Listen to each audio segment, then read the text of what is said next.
जय श्री कृष्णा। राधा रानी की जय, सनातन धर्म की जय। हर हर महादेव। श्रोता बंधु, राधा रानी की संपूर्ण कथा लेकर आया हूँ। जिस श्री कृष्ण के सामने पूरी दुनिया सिर झुकाती है, वो स्वयं राधा रानी के आगे अपना सिर झुकाते थे।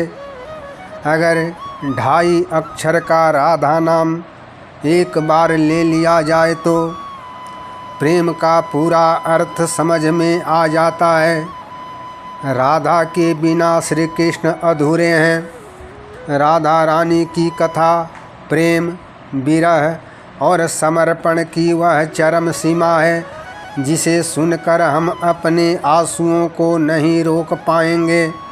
राधा रानी की जय। श्रोता बंधु, मैं पंडित गोपाल जी तिवारी सत्य सनातन ज्ञान संगम चैनल से राधा रानी के चरणों में नमन करते हुए चैनल पर समस्त श्रोता बंधुओं का स्वागत करता हूं। हमारा प्रयास पौराणिक कथाओं को जन जन तक पहुंचाना है। सनातन धर्म की जय। श्रोता बंधु, भाद्रपद मास शुक्ल पक्ष की अष्टमी तिथि, जिसे राधा अष्टमी के नाम से मनाया जाता है, मथुरा के पास एक छोटा सा गांव बरसाना था। गांव के मुखिया वृषभानु और उनकी पत्नी कृति थी। एक दिन वृषभानु सुबह के समय यमुना तट पर स्नान के लिए गए। उसी समय नदी के बीचों बीच एक बहुत ही सुंदर चमकता हुआ विशाल कमल का फूल दिखाई दिया। उस फूल के बीचों बीच एक अत्यंत सुंदर और दिव्य कन्या खेल रही थी। वह कोई साधारण बच्ची नहीं थी, वह स्वयं स्वर्ग से पधारी साक्षात प्रेम की देवी राधा रानी थी। वृषभानु और कृति ने उस कन्या को गले से लगा लिया और अपनी पुत्री के रूप में अपना लिया। पूरा बरसाना और रावल गांव खुशियों से झूम उठा, लेकिन वो प्यारी सी बच्ची अपनी आंखें नहीं खोल रही थी। माता पिता को लगा कि शायद बच्ची देख नहीं सकती। बहुत प्रयास के बाद भी बच्ची ने पलकें नहीं खोली। फिर एक दिन गोकुल से नंद बाबा और जसोदा माता अपने नन्हे बालक कान्हा को गोद में लेकर वृषभानु जी के घर उनसे मिलने आए। जसोदा माता कान्हा को गोद में लेकर उस बच्ची के पालने के पास गई।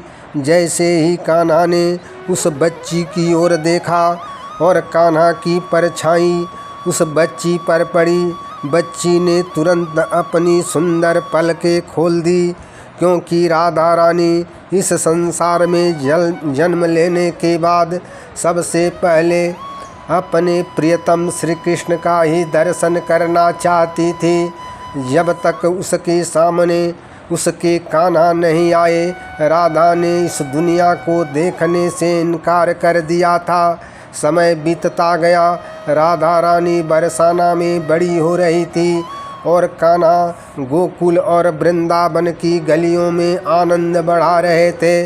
उनकी उम्र में थोड़ा ही अंतर था। राधा रानी कृष्ण से उम्र में थोड़ी ही बड़ी थी, लेकिन उनका प्रेम उम्र, समय और शरीर के बंधनों से मुक्त था। उनकी मुलाकातें वृंदावन के जंगलों में, यमुना के पवित्र किनारों पर और गोवर्धन पर्वत की तलहटी में होने लगी। जब कान्हा अपनी बंसी बजाते तो उस बांसुरी की धुन हवाओं के साथ होते हुए सीधे राधा रानी के हृदय में उतर जाती थी। वो दुनिया की सारी सूध बुध और सारे काम छोड़कर बस कान्हा की ओर खींची चली आती थी। उनका प्रेम कोई साधारण आकर्षण नहीं था, यह आत्मा का परमात्मा से मिलन था। रासलीला में जब श्री कृष्ण और राधा एक साथ नृत्य करते तो देवता भी आसमान से फूल बरसाते थे। पूरा वृंदावन उनके प्रेम में डूब चुका था। पर प्रश्न उठता है कि अगर दोनों में इतना अथाह प्रेम था तो श्री कृष्ण और राधा रानी का विवाह क्यों नहीं हुआ? क्या वह दोनों एक नहीं हो सकते थे? पौराणिक कथाओं के अनुसार राधा रानी का विवाह रायण अभिमन्यु नामक एक गोप से करा दिया गया था, लेकिन हम इसे दार्शनिक और आध्यात्मिक रूप से समझें तो एक बार राधा रानी ने स्वयं श्री कृष्ण से पूछा था कि हे कान्हा, जब हम एक दूसरे से इतना प्रेम करते हैं तो तुम मुझसे विवाह क्यों नहीं करते? तब श्री कृष्ण ने मुस्कराते हुए एक गहरी बात कही थी। श्री कृष्ण ने कहा, राधे, विवाह तो दो अलग अलग लोगों के बीच होता है। राधा और कृष्ण तो एक ही हैं। क्या कोई स्वयं से विवाह कर सकता है? राधा और कृष्ण दो जिस्म और एक जान थे। विवाह एक सामाजिक नियम है जो समाज में रहने के लिए बनाया गया है, जबकि राधा कृष्ण का प्रेम समाज, दुनिया और शरीर के नियमों से बहुत ऊपर था। राधा कृष्ण की आत्मा थी, लेकिन हर प्रेम कहानी में एक बहुत बड़ा और दर्दनाक मोड़ आता है, और इस प्रेम कहानी में मोड़ था जुदाई अर्थात विरह। और विरह का वो दिन आ ही गया जब अक्रूर जी मथुरा से अपना रथ लेकर वृंदावन आए। क्रूर शासक कंस का वध करने और धर्म की स्थापना करने के लिए श्री कृष्ण को अपना प्यारा वृंदावन हमेशा के लिए छोड़कर जाना था। वृंदावन से मथुरा को अक्रूर जी के साथ जाने लगे, तब पूरे वृंदावन में मातम छा गया। गायों ने चारा खाना छोड़ दिया, यमुना का पानी ठहर गया और गोपियाँ रथ के आगे लेट गई। लेकिन राधा रानी एकदम शांत थी। उनकी आँखों से आंसुओं की धारा बह रही थी, लेकिन राधा ने कान्हा को रोका नहीं, क्योंकि राधा रानी जानती थी कि कृष्ण केवल उनके नहीं, पूरे संसार के तारनहार हैं। जाने से पहले कृष्ण अपनी राधा से मिले। दोनों ने एक दूसरे को देखा, लेकिन कुछ बोले नहीं। लेकिन आँखों ही आँखों में सब कुछ कह दिया गया। कृष्ण ने वादा किया था कि वो लौटेंगे, पर विधाता का खेल तो देखिए। कृष्ण उसके बाद कभी दोबारा वृंदावन नहीं लौट सके, और यहीं से शुरू हुई राधा रानी की विरह की पीड़ा। राधा रानी कान्हा की याद में अपना पूरा जीवन बिता दिया। वो जमुना के किनारे बैठकर घंटों अपने कान्हा का इंतजार करती थी। राधा की तड़प और दर्द इतना गहरा था कि राधा रानी के आंसुओं से वृंदावन में एक पूरा कुंड भर गया था। ये तड़प ही थी जो राधा के प्रेम को दुनिया में सबसे पवित्र, सबसे महान और अमर बना दिया। समय के साथ कान्हा द्वारिका के महान राजा, द्वारिकाधीश बन गए थे। बरसों बाद कुरुक्षेत्र में सूर्य ग्रहण के अवसर पर एक बहुत बड़ा मेला लगा हुआ था। वहाँ सारे यदुवंशी आए थे और नंद बाबा के साथ वृंदावन से राधा रानी भी आई थी। दशकों बाद आज राधा और कृष्ण का फिर से आमना सामना हुआ, लेकिन यह मिलन वृंदावन जैसा नहीं था। सामने द्वारिका के राजा श्री कृष्ण खड़े थे। उनके साथ उनकी रानियाँ रुक्मणी, सत्यभामा और अन्य थी। राधा ने श्री कृष्ण को राजसी वस्त्र और मुकुट पहने देखा। राधा रानी समझ गई कि उनका कान्हा एक साधारण ग्वाला नहीं है, एक बहुत बड़ा राजा बन गया है। उसके ऊपर पूरी दुनिया की जिम्मेदारी है। दोनों के आँखों में आंसू थे। दोनों ने कुछ नहीं कहा, लेकिन उनकी आत्माएं आपस में लिपट कर रो रही थी। राधा रानी चुपचाप वहाँ से लौट आई, क्योंकि वह द्वारिकाधीश कृष्ण से नहीं, अपने बांसुरी वाले कान्हा से प्यार करती थी। समय के साथ जब राधा रानी का अंतिम समय आया तब वह बहुत ही वृद्ध और कमज़ोर हो चुकी थी, लेकिन उनके हृदय में कान्हा को आखिरी बार देखने की तीव्र इच्छा जागृत हुई। बुढ़ापे में अकेले पैदल चलते चलते लंबी यात्रा करके द्वारिका नगरी पहुंच गई। द्वारिका में उन्होंने श्री कृष्ण को महल में देखा। कृष्ण ने उन्हें पहचान लिया। कुछ समय तक राधा रानी द्वारिका के महल में एक देवी के रूप में रही, ताकि दूर से ही अपने कान्हा को देख सके। लेकिन महल का राजसी ठाट बाट और वैभव उन्हें रास नहीं आया। उन्हें अपना प्यारा वृंदावन, यमुना का किनारा, कदम का पेड़ और बांसुरी की धुन याद आने लगी। तब राधा रानी एक रात बिना किसी को बताए द्वारिका के भव्य महल से निकलकर पास के एक जंगल में चली गई।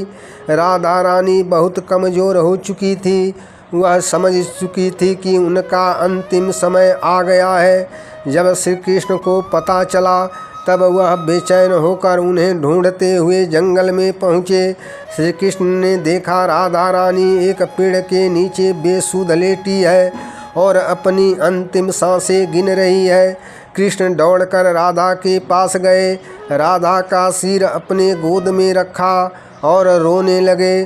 तीनों लोक का स्वामी, सबको जीवन देने वाला आज अपनी राधा के लिए फूट फूट कर रो रहा था।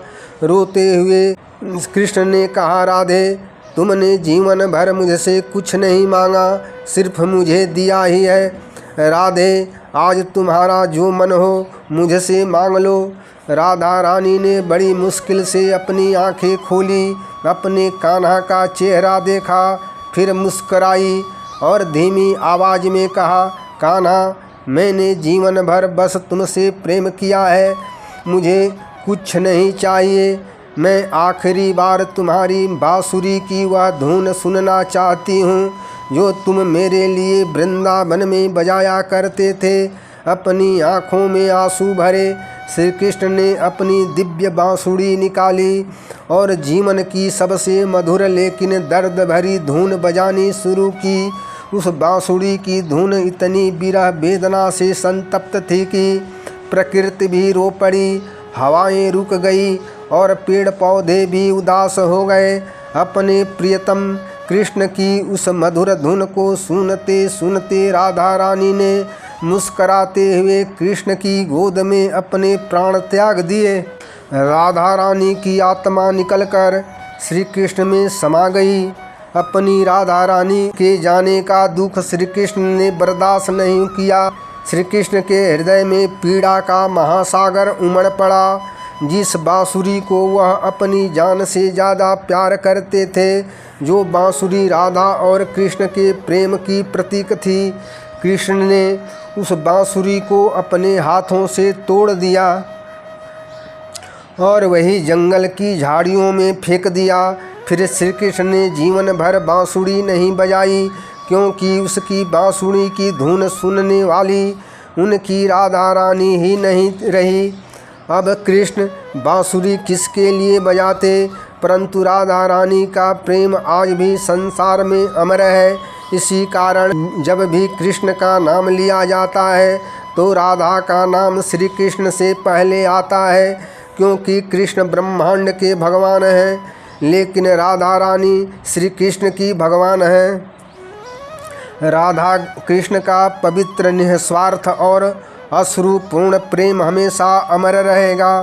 राधे कृष्ण राधे कृष्ण राधे कृष्ण राधे कृष्ण। श्रोता बंधु, राधा रानी के इस पवित्र, सच्चे और विरह की भावुक आँखों को नम कर देने वाली प्रेम की कथा को सुनकर लाइक करें, शेयर करें, कमेंट करें तथा चैनल को सब्सक्राइब जरूर करें। राधे राधे। सनातन धर्म की जय। जय श्री कृष्णा। हर हर महादेव।